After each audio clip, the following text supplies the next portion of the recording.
back to the Healthy Business Podcast. I'm Ty King with American Business Engine. With me, Jessica Tolliver with Kim Collaborative. Awesome. How are you? I'm well. It's been a whole week. Has been a week. No.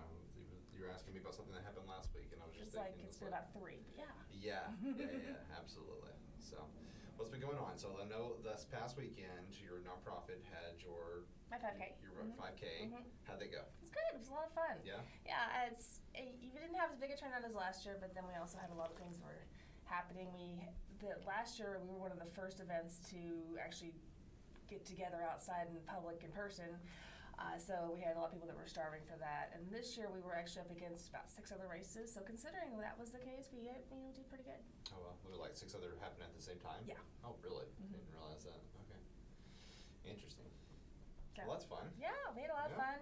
Get outside. It was beautiful weather. Yeah, it turned out great. Yeah, good. It was like 90 something this past weekend, right? Well, we did it early.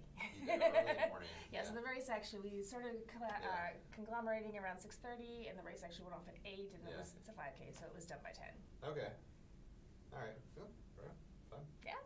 There was a lot of stuff going on this weekend. So like I said, I was doing the volunteer with the Quapaw Quarter, going around the old houses, and so that was interesting, learning about the historic homes.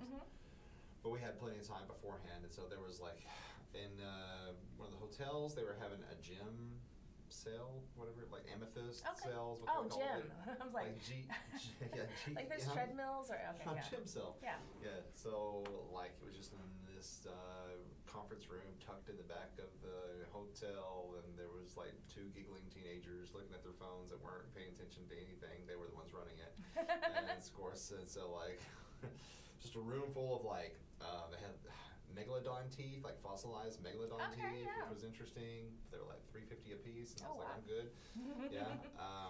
Shark teeth and like all kinds of just different stones and carved out. I don't know what I'm not a stone person, but life gets into it. So, anyways, that was interesting. Then we headed over to Fawcett Festivals, which is one of my friends puts on like a DJ fest every Saturday. Okay.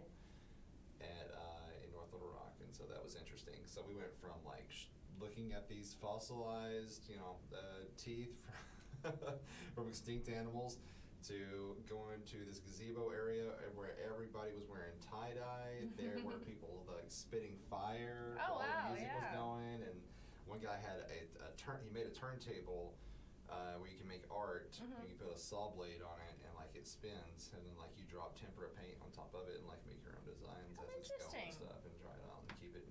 It's all free, and I was like, that's interesting. Went from that to like a stuffy atmosphere of like the tour of homes where these people paid $150 to basically walk in their own neighborhood, because I noticed everybody that was coming through, they were like, I live in the house right over there. Right. It's like, okay, you guys all know each other's houses, but you paid $150 just to go see and visit with each other. It does support the neighborhood. I actually know people who have had houses in that particular thing. It's an annual event. And it supports the neighborhood. It's all for preservation. So the people that generally buy those houses buy them because of the historic elements to it. I mean, the one couple that I knew had one in there. They had gone back and researched the family that had built the house and gone out of their way to meet them. Yeah. Which, if someone ever knocked on my door and was like, "Hey, my dad built your house," I'd be like, "You're creepy." But apparently, if you're into historic buildings, it's not creepy. The one we were in, the owner said he bought it because he used to live next door, and the people that were living in the house currently were like running it down. So he was like, I just bought it and try to restore it. Yeah, so that was interesting. Yesterday, went to so we had a chamber membership drive. We've done a whole lot of stuff this week. So I was thinking, you recall something last week, I came call 2 days ago. So, and then yesterday I was at the Governor's Mansion for the Spark Awards for Better Business Bureau. That was interesting. Another interesting atmosphere to be in. It's like, it's not your typical networking event, but like I can't sit at a table where everybody is like in their finest dressing, you know what I mean? And we have like the little salad and all your different utensils and stuff, you know what I mean? I can call me caveman or barbaric or whatever. It's like, I don't know how to use. I know you start from the outside and go in, you know what I mean? But like that's basically all I know. But I'm not gonna sit there in silence while everybody is like putting on the air. You know what I mean? I'm like, oh hey, who are you? Who are you with? You know what I mean? Let's find some way to connect. There's some grounds where we can actually start a conversation at the table, even though I don't know anybody. So that was fun experience. I gotta get some cards, and like most of the people in my leads group were actually the ones that were operating the whole thing. So I thought that was really cool, and even being honored there. So that was interesting. So I thought this week something we haven't really talked on, and it kind of hits on what you do. So and what CAM Collaborative is about, which is like overall health, right, and wellness. So when operating a business, this is a concern and even possible tax write-off for some businesses where they can be more conscientious of how they leave an impact on the earth as far as like being green friendly, that ecologically, sound. So I brought it up because I met somebody this week and connected with her from a company called Leafscape, and so they do like the botanical stuff on the outside of it, and they ask you don't touch it because you might kill it. But like they'll make it look pretty with flowers and all that stuff. And she said they went to solar panels for their building, and just to try to make an impact. So I think they drive the battery powered cars. What are they called? Those cars. Smart cars. Smart cars. Yeah, there we go. Something like that. Anyways, but the coolest thing I thought was when she handed me her card. And you feel how rough that is? Oh yeah. So she said you can actually take that card and plant it in your flower bed, and it's got seeds in it, and flowers will come up. And I was like, that is insane. I've seen paper like that. I have not seen a card like that, but that Yeah. makes perfect sense. Yeah. But she told me it was also kind of counterintuitive because I want you to keep my card and keep my information. But if you take the time to do that with the card, you're going to it's going to make an impact and you'll remember. So that's one of the things that you want to do with any type of marketing, whether it be a business card or other type of handout, is they don't have to keep it. It just needs to make an impact. So it either needs to be, they either need to open it or have some type of interaction with it that's other than just looking at it. Sure. But if they take the moment to feel it or take the moment to bury it or whatever that is, it's going to help you remember that. Yeah.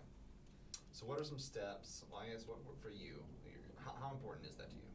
Like, that's a lot of questions. I know. Well, let's just start there. Like, recycling. What is your thoughts on this? Like, okay, yeah, so recycling and all that, Well, okay, so there's a lot of, you wouldn't think that there's a lot of controversy with recycling because certain things can be, can't be, some levels of difficulty, sometimes you have to pay for it, sometimes you don't, depending on where you're located.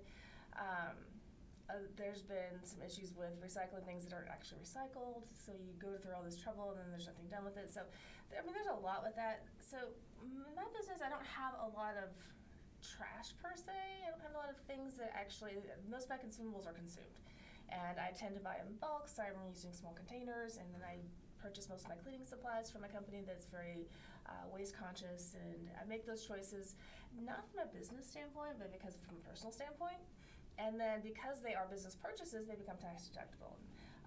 Businesses that have opportunities to do like the solar panels and things like that, there are grants that are available for them if they can incorporate those. I know but at least we talked to her once about her storage facilities. Well, she's doing all solar on a lot of her storage facilities, was getting her a lot of tax breaks.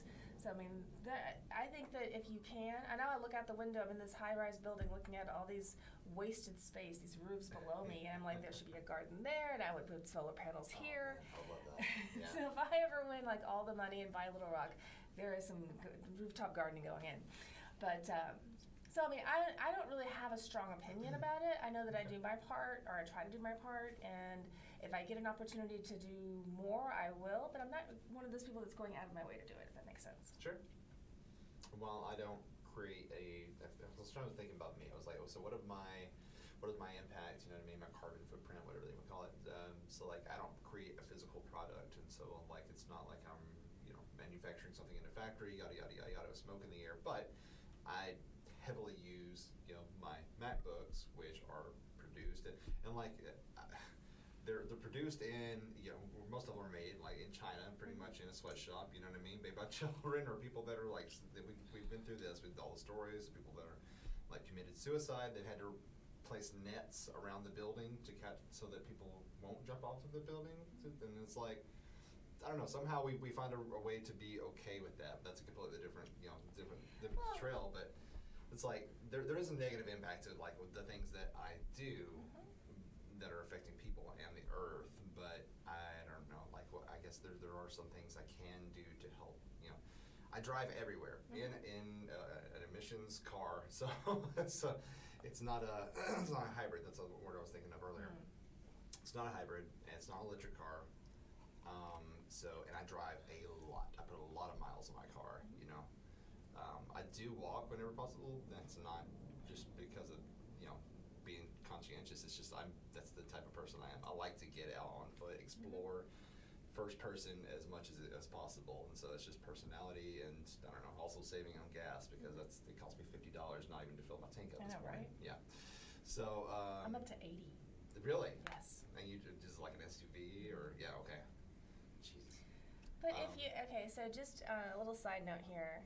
I also bought an 8-year-old vehicle when I bought a vehicle. So if you look at the impact of me purchasing a used vehicle that's already been created and then utilizing that, I have less of a carbon impact than someone buying a new hybrid. Okay. Because of all of the energy that goes into making that, and then the batteries. Oh my God, don't even get me started on the batteries. So I'm not saying don't buy it. I'm just saying that buying used is actually a way to lower your imprint because you're utilizing something that's already been created. You're not creating more demand. That's true. You have to think about like factory smoke and all that stuff. But like the batteries, like you were saying, is like how Tesla is. I learned recently that the entire bottom of your car is the battery, and it's not just like a little car battery that's like you would think it would be. It's the entire bottom of your car. So you're making a much larger thing that is harder to dispose of whenever it comes time to do that. And if we're filling up, I know we're headed towards probably a more, I don't know, just my own personal opinion. If oil keeps going up and we're running out of supply, and like we don't do, I learned so Venezuela, I had no idea. I was like, I don't watch the news that often, right? So Venezuela has all this oil.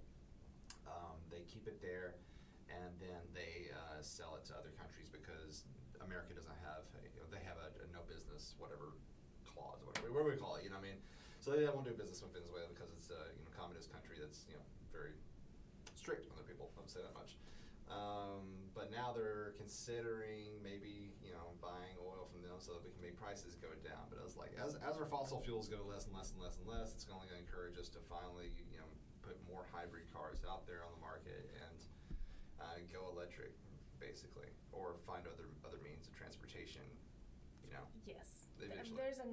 There needs to be another solution because on the front or the back end, where the user end, a hybrid looks like it's less, less fossil fuels, less all those things. But if you look at how much energy it takes to create electricity, how much energy it takes to create the spaces to supply the electricity, how many resources it takes to create that environment.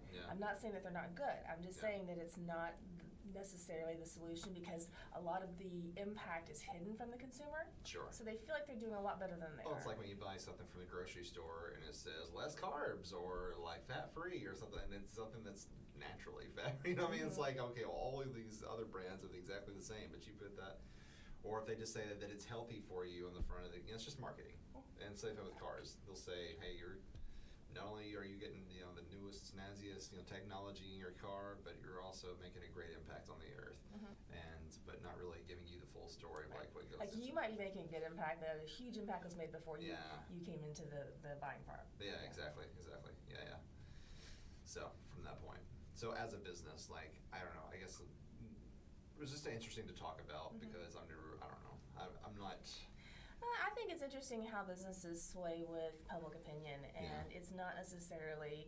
I see this when I go out to dinner specifically, and then over COVID and how that all thing happened. Used to be right before COVID, you're going out and everyone's got these paper straws. Let me tell you, don't drink a drink out of paper straws. I hate those. I mean, you take a sip, and if you don't remember to pull it out, you only get the one sip, and you're just drinking paper. It just starts so that was a thing. People were trying to be, but they didn't bother to think about the fact that that's paper straws covered in a plastic wrapper. Yeah.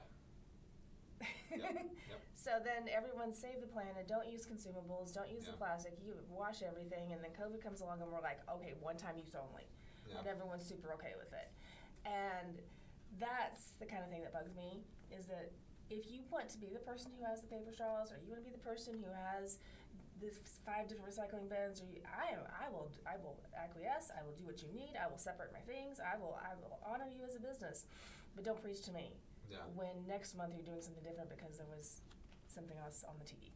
Yeah, for sure. So I guess my point is if you're going to be environmentally conscious or in conscious in any way, make sure it's authentic. Much like everything else we talk about, be authentic about it. If it's important to you, then do it and own it. And live it and love it and preach it, but that's about as simple as it is. Be authentic. Yeah. In everything. Yeah. I don't think we have found a perfect solution for any of this yet. No. From our writing materials to the cars that we drive to I mean. Well, what's the everything. thing Power. in the 80s or 90s? They were saying America spent $4 billion developing a pen that'll write underwater, and the Russians use a pencil. Yeah. Or right upside down in space or whatever it was, but it's just.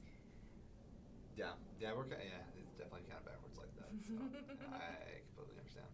And we've had electric vehicles. I didn't even realize this until like last year or something. Like doing research on this, but like we've had electric vehicles since the early 1900s.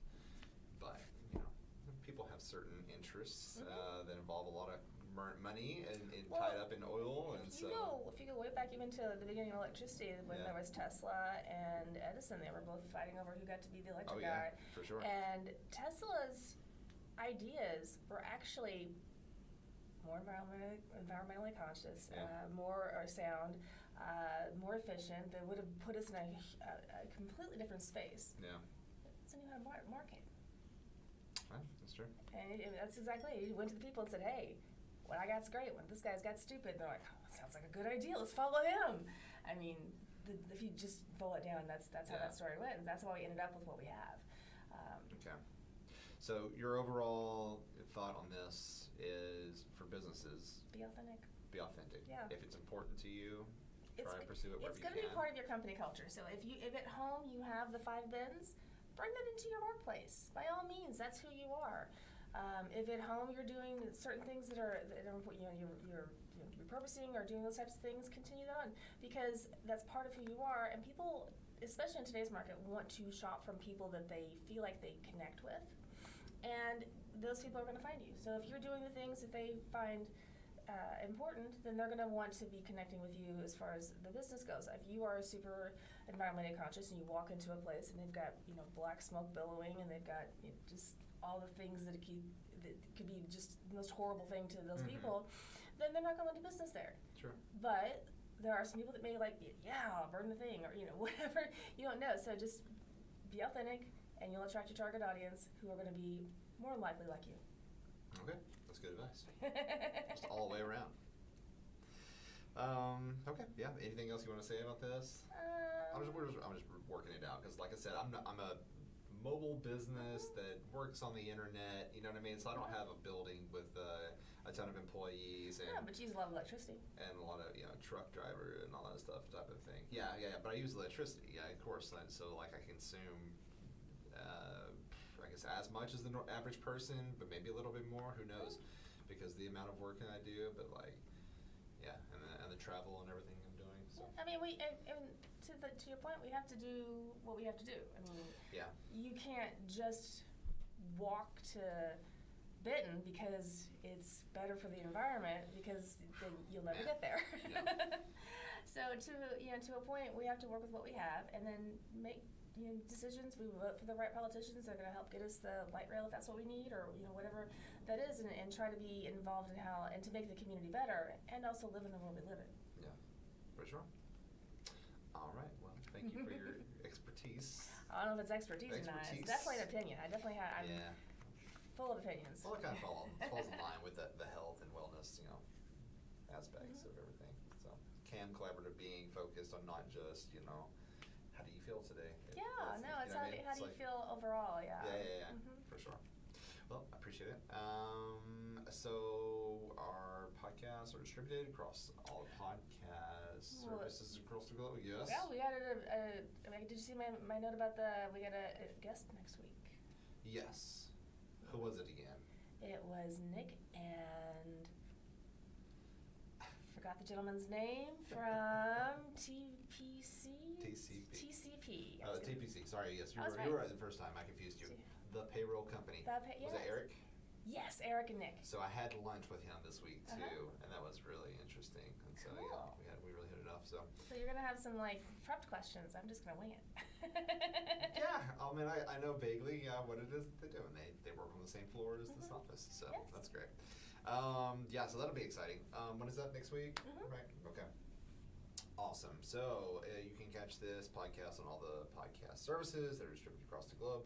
Also on YouTube. Oh, I learned that the video portion on Spotify is only for people who are subscribed to a premium plan on Spotify. Okay. If you are an average person that listens to Spotify and you're just trying to listen to the podcast on there, then and you had the free version, then it's just going to be the audio version, and you won't be able to pick which episode is going to kind of skip around.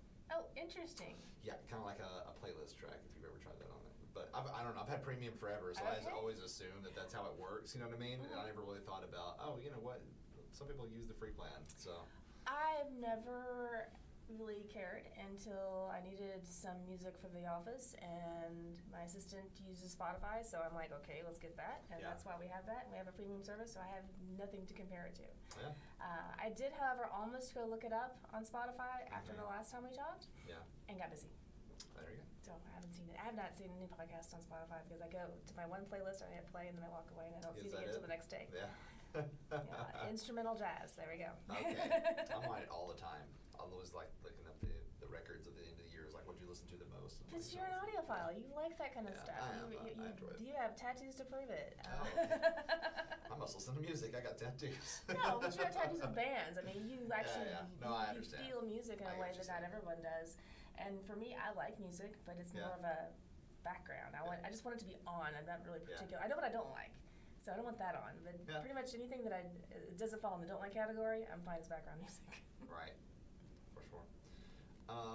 And our payout is up to 74 cents. So Awesome. Keep this up. This time next year, we'll be buying a cup of coffee. Well, yeah, a whole cup of coffee from somewhere, not Starbucks. Not Starbucks. No, I'm talking like McDonald's That's or a gas station. gas station coffee. We'll have to share it. Gas station cappuccino. All right. Okay. Well, until next time, go sit back. Bye. All right. Keep your business healthy.